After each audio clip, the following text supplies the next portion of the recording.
Salam Patriot di Suara Patriot bersama Canda Tua.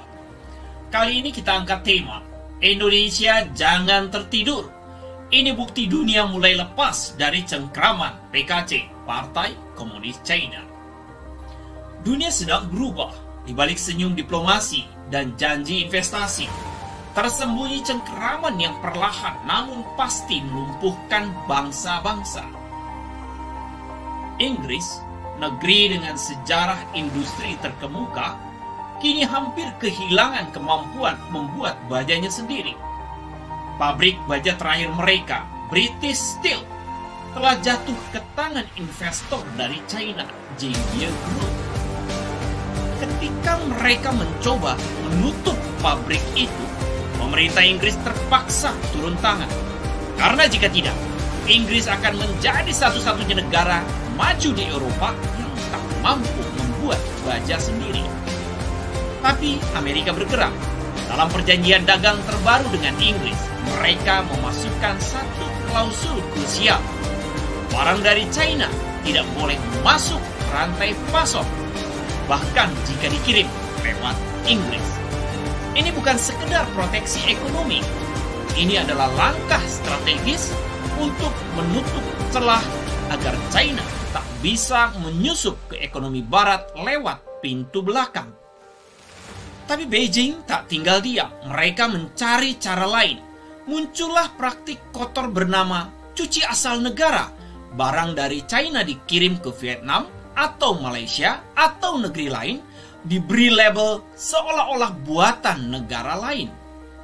Di media sosial China, ribuan iklan terang-terangan menawarkan jasa ubah negara asal, lengkap dengan sertifikat dan pengiriman cepat. Sebuah industri kebohongan tumbuh hanya demi menghindari tarif tinggi dari Amerika Serikat. Namun, kini negara-negara Asia Tenggara mulai sadar.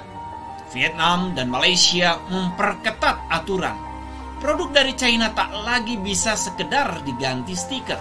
Sistem pelacakan digital kini mampu mengidentifikasi asal setiap komponen, bahkan sekrup kecil. Bea Cukai AS pun sudah terhubung secara sistematis. Pemalsuan asal negara ini bukan lagi celah, tapi jerat hukum. Para eksportir China kini kebingungan. Trik mereka gagal. Vietnam menuntut nilai tambah lokal minimal 40%. Malaysia menghentikan semua wewenang sertifikasi dari Kamar Dagang Lokal. Di Pelabuhan Klang, barang China tertahan, tak bisa dikirim ke Amerika. Industri yang dibangun dari manipulasi kini goyah ketika sistem dunia mulai berkata cukup terhadap Partai Komunis China. Dan sekarang kita di Indonesia, pertanyaannya, apakah kita akan jadi korban berikutnya?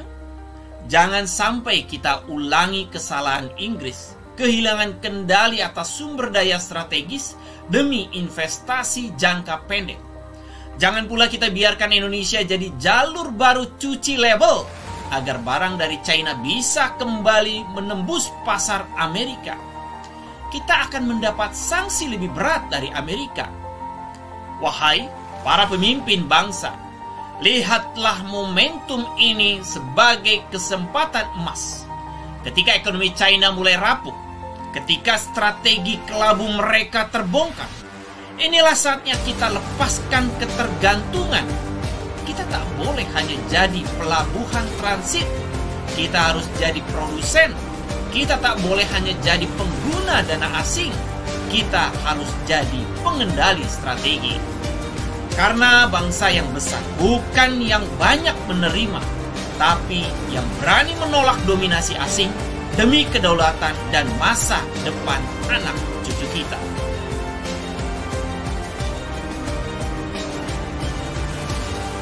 Dunia sedang bangkit dari bayang-bayang Partai Komunis China.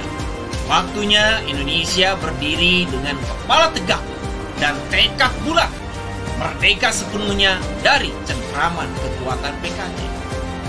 Komunisme masih hadir, dan PKC adalah pemimpinnya. Komunisme adalah jalan buntu yang hanya menghadirkan kebohongan, kekerasan, dan adu domba. Saatnya rakyat Indonesia tersadar untuk kembali mencintai Pancasila. Sampai jumpa di edisi berikutnya.